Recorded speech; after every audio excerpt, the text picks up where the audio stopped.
کراچی میں بارشوں کے بعد شہر بھر میں بجلی کے بڑے بریک ڈاؤن اور طویل بندش کے معاملے پر سندھ ہائی کورٹ نے برہمی کا اظہار کیا۔ ججز کے گھروں میں بجلی کی مسلسل عدم فراہمی پر کے الیکٹرک کے چیف ایگزیکٹو افسر کو عدالت میں پیش کر دیا۔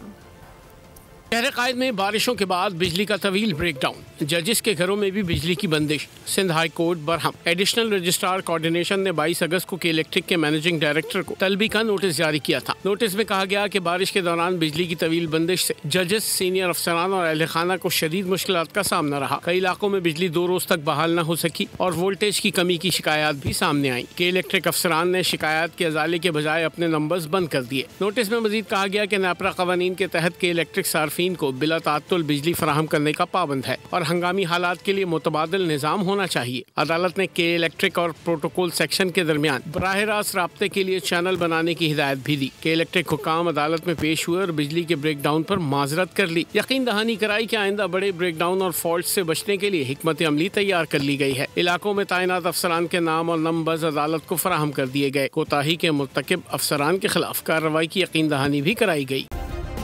سبسکرائب کریں اور بیل دبائیں تاکہ کوئی خبر رہ نہ جائے۔